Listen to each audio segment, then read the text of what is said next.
ఆయన భారతదేశపు నలుచెరగుల పాదచారి అయి 3 మాటలు తిరిగారు.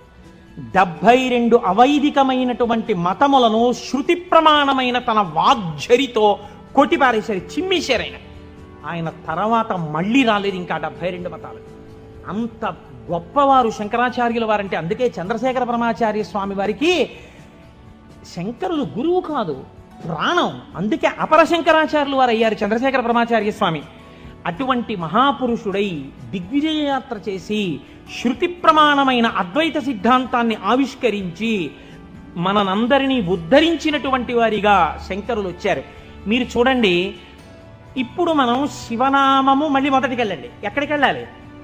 అమరకోశంలో శివనామమునకు చెప్పినటువంటి వ్యాఖ్యానములో శివుణ్ణి ఏ రకంగానైనా పట్టుకుంటే మిమ్మల్ని ఉద్ధరించగలడు దగ్గర నుంచి శ్రేయం, మంగళం, కళ్యాణం, భద్రం, శ్రేయస్సు, శోభనం, ఇవి కేవల మంగళములేనా, ఇంకేమన్నా ఉన్నాయా దగ్గరికి వెళ్ళండి. అందుకు తీసుకొచ్చాను దీన్ని. ఇప్పుడు ఇక్కడి నుంచి అక్కడికి వెళ్ళండి. మళ్ళీ ఒక్కసారి వెడితే మీకు ఈ శివనామమును ఎక్కడ దాచారు?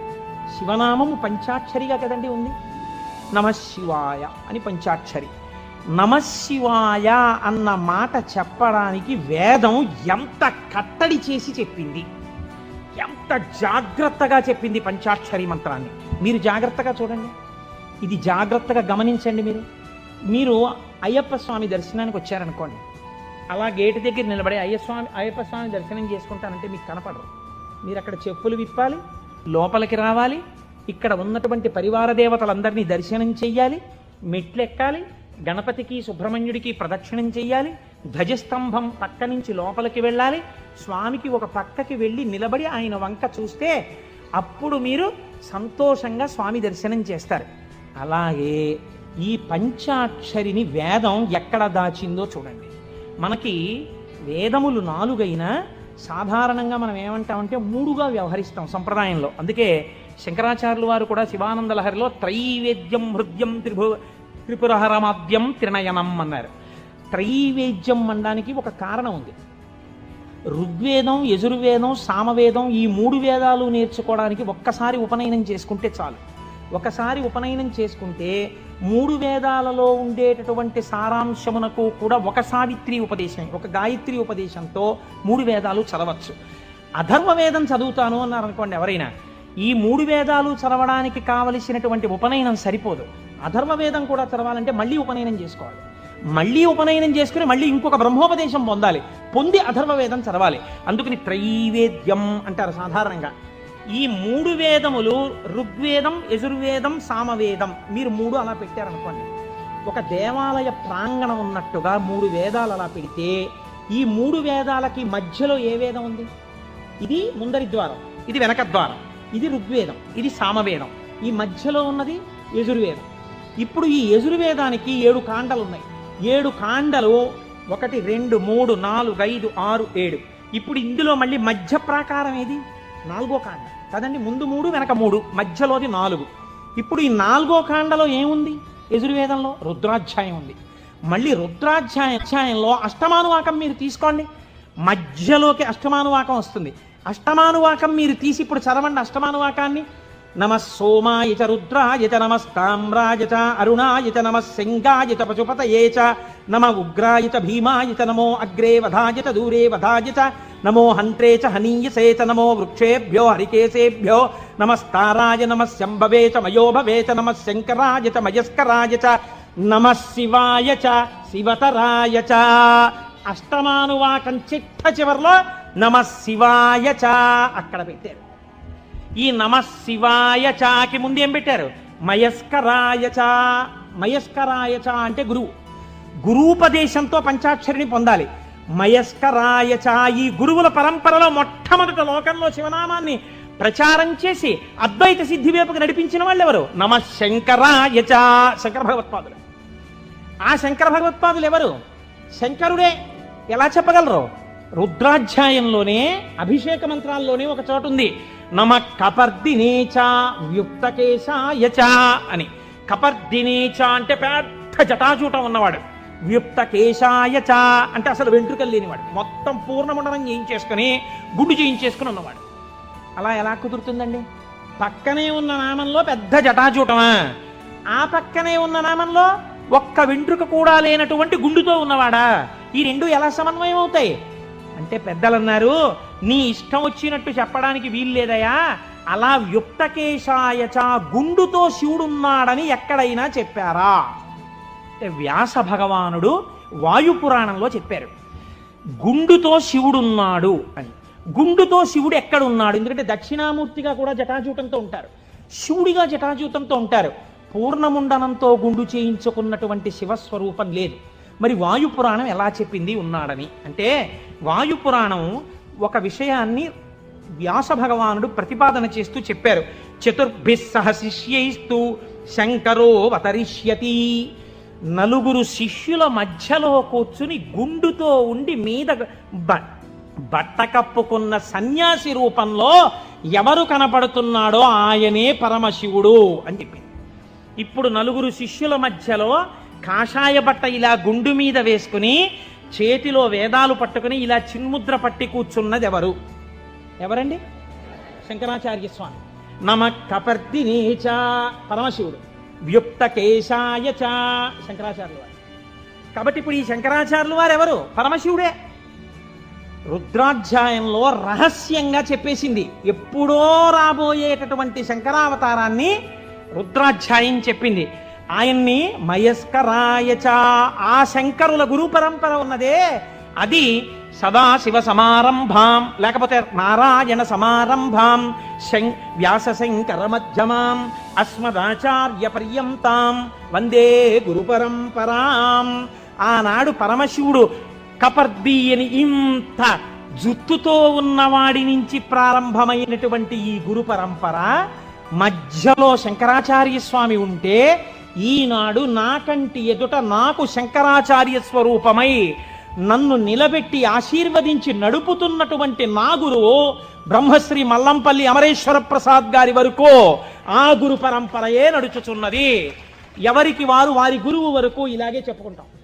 సదాశివ సమారంభాం శంకరాచార్య మధ్యమాం అస్మదాచార్య పర్యంతాం వందే గురు పరంపరాం. ఈ గురువు ఏం చేస్తున్నారు? మీకు నడుబడి నేర్పుతున్నారు. ఈ గురువు ఏం చేస్తున్నారు? ఉదారమూర్తి అయి మిమ్మల్ని ఆశీర్వదిస్తున్నారు. ఈ గురువు ఏం చేస్తున్నారు? మీ ఉద్ధరణ కోసం ఈశ్వరుణ్ణి ప్రార్థన చేస్తున్నారు. అటువంటి గురువే ఈశ్వర స్వరూపుడై ఉన్నాడు. ఎప్పుడెప్పుడు లోకంలో వేద ప్రమాణాన్ని చెడగొట్టడానికి అవైదికమైనటువంటి వాదనలు ప్రబలుతాయో అప్పుడప్పుడు పరమేశ్వరుడే బయలుదేరి వచ్చి అవతార స్వీకారం చేశారు. కృష్ణ భగవానుడు కూడా చేశాడు గీతా ప్రచారాన్ని. మహానుభావుడై ప్రస్థానత్రయంలో ఒకటండి భగవద్గీత. అంతటి భగవద్గీతను మనకు అందించినటువంటి జగదాచార్యుడు కృష్ణ పరమాత్మ. ఆయన కూడా జగదాచార్యుడే. ఒకటే కదండి ఉన్నది పరబ్రహ్మతత్వం. అదే కృష్ణుడిగా భాషించింది ఒకనాడు. అటువంటి భగవద్గీతనిచ్చినటువంటి కృష్ణ పరమాత్మ యొక్క అవతారం ఎందుకు కలియుగంలో వచ్చేటటువంటి ప్రమాదముల నుంచి ఉద్ధరించగలిగినంత జ్ఞానబోధ ఎందుకు చెయ్యలేదు? ఒక్కటే కారణం.